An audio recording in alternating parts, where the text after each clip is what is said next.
E aí, gente, eu queria começar falando que quando a Tati trouxe para mim todas essas questões referentes à compostagem, e quando a gente fala em compostagem, a gente pensa logo na técnica, né, de compostagem que nem todo mundo tem um conhecimento profundo, mas eu acho que a gente precisa pensar na compostagem muito mais de forma qualitativa, né?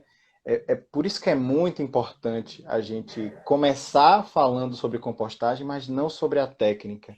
A Tati fez uns stories hoje explicando isso, que a técnica ela é importante, mas antes disso a gente precisa se preparar como ser humano para começar a compostar, porque compostar é um trabalho de autoconhecimento, um autoconhecimento nosso, da nossa casa, das pessoas que estão com nós, conosco, com o que as pessoas consomem, com os seus hábitos, com o seu estilo de vida, o seu padrão de vida. Isso tem tudo a ver com suas emoções, isso tem tudo a ver com as suas finanças.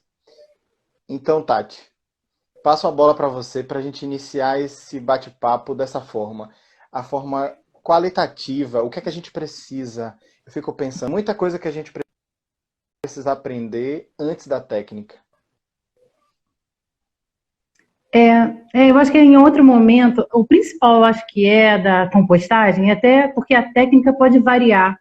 E tem os princípios, é muito simples, na verdade, dá a impressão, como é uma coisa nova, às vezes as pessoas ficam com a sensação de que vai ser difícil e ficam esperando que seja complicado. E quando começam a fazer, e acham que é tão fácil que ficam até confusas de que seja tão simples e começam a tentar sofisticar a coisa e complicar, né? E aí eu sempre vou conversando com os clientes novos, com quem está começando, não só clientes, amigos, às vezes, né? Porque a gente está em Ilhéus há um ano e meio, mas quando a gente fala de compostagem na página do Composta Ilhéus, muitos amigos do Rio começaram a compostar a partir das nossas conversas. Se empolgaram e foram compostar. Então não são nossos clientes, mas são nossos amigos. E tem gente que eu sei que acompanha a página, que também não comprou composteira com a gente, mas é daqui da cidade, vem acompanhando, vem participando, a gente troca bastante. O principal da compostagem não é a técnica, é a ação educativa que a compostagem traz, esse olhar. Você nunca mais fica no mesmo lugar. Ontem, vou falar uma coisa bem da casa, assim, né? Porque além da compostagem, aqui agora na cidade de Ilhéus, a gente tem uma cooperativa que também faz a coleta de recicláveis, que é a Colimpa. E aí, isso é uma dinâmica nova aqui em casa. Lá no prédio que a gente morava no Rio, tinha uma ONG também que coletava, mas era totalmente diferente. A nossa interação com nossos resíduos, com nossos descartes, era muito menor. Era o que o Mário até comentou isso hoje, também segunda-feira a gente estava saindo nessa conversa, né? É muito confortável amarrar um saquinho e jogar numa canaleta e, ufa, me livrei, minha casa tá limpa, né? Aí você olha para sua casa, tudo limpo, você se descartou coisas que estavam sem uso e você faz. O Feng Shui fala muito sobre isso, né? Acho que não sei se fala Feng Shui ou se é outro nome. Não sei o sotaque dessa palavra. Mas, enfim, fala muito essa coisa de você liberar os espaços, tirar o que está travancando. Mas que destino você está dando para isso? Não é simplesmente tirar, chamar um frete, mandar jogar num rio por aí e tá tudo certo, né? Que destino é esse? Não existe fora. Acho que é uma frase que tem sido muito apregoada e é muito boa. A gente fala jogar fora. O que é fora? Se a gente só tem um planeta, né? O que é fora? E isso vai para um lugar que aí, como terapeuta, eu já vinha explorando, quando a gente pensou florescer, a ideia era juntar as duas coisas, que é o que é lixo dentro de mim, né?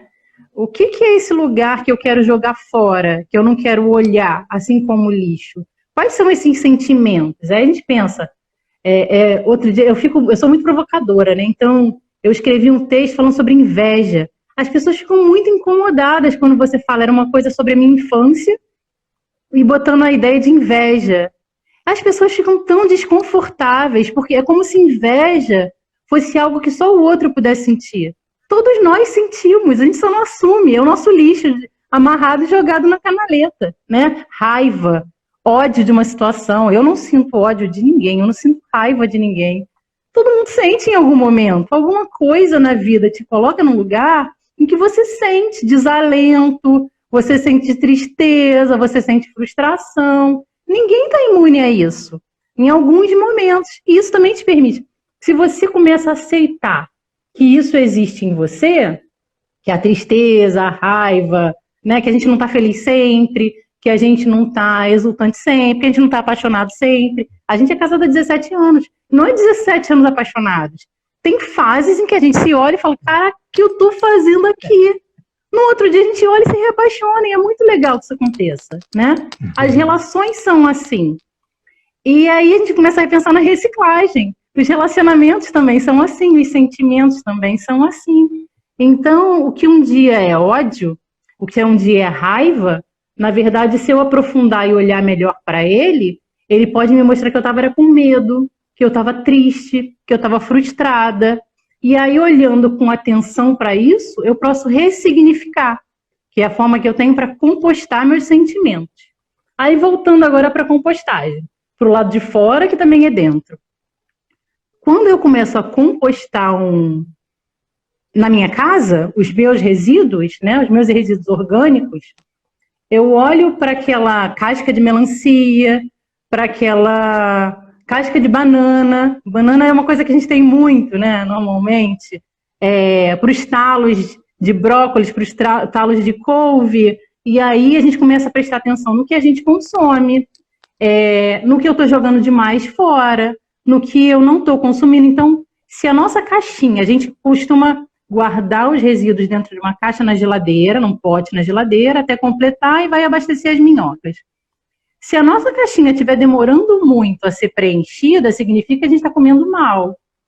Ou estamos pedindo muita comida fora, ou estamos produzindo comida congelada, ou estamos tendo, né, a gente está produzindo comidas que não tenham tanta matéria orgânica.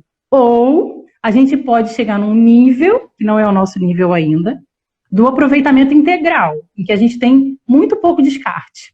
Tem famílias que têm pouquíssimo descarte, e isso é muito bom. Ela pode comer muito bem, sabendo utilizar melhor os seus resíduos, porque isso é cultural. Se eu como a casca da maçã, mas não como a casca da banana, é uma questão cultural. E que a gente pode adaptar. Por que algumas sementes a gente come e outras não? Claro que tem alguns que são mais palatáveis do que outros, mas também tem a ver com saber receitas, você conhecer, né? Saber o preparo. Quando a gente domina outras formas de preparo, a gente amplia nosso repertório. E é muito engraçado porque a gente pode ficar pensando, isso acontece, né? Por exemplo, a melancia. Eu vou falar melancia porque melancia acho que é muito emblemático pra gente. Porque ela tem bastante água, porque ela é uma casca muito bonita. Generosa. E aí, é generosa, né? Vicente, também isso. E aí, na hora que a gente cortava a melancia, quando a gente ficou sem a composteira, a gente olhava para aquelas cascas, ela faz volume, né? E a gente olhava para aquilo e falava, ai, cadê as minhocas? Porque dá vontade de alimentar as minhocas com isso.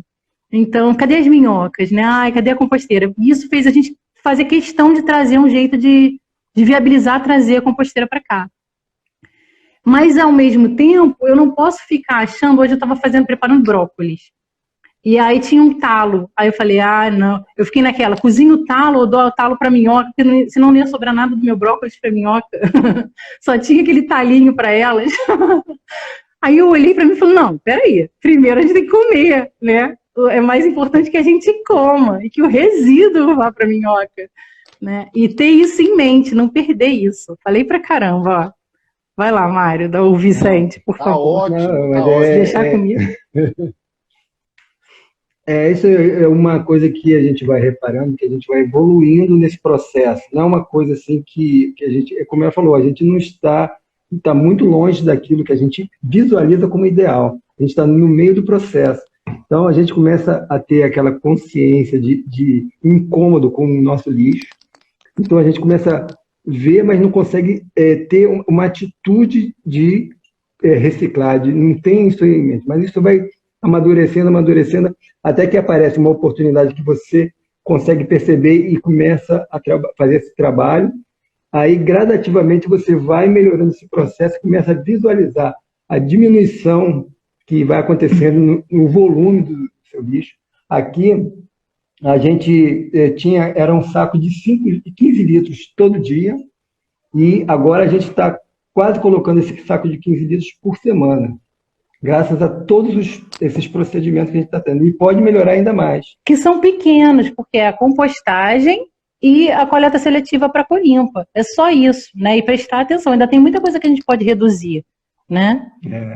Então, isso é um processo que não adianta a gente querer culpar um ou outro porque desperdiça ou que não aproveita, porque isso aí é todo um processo. A pessoa tem que estar consciente. A pessoa não pode simplesmente começar sem sentir aquilo, porque aquilo que você vai tendo um contato com o planeta e vai percebendo o quanto que você está ferindo. Então, nesse processo, você vai começar a cuidar dele. E a minhoca é o portal de entrada para esse mundo de cuidar do planeta, né? Pelo menos na nossa arte.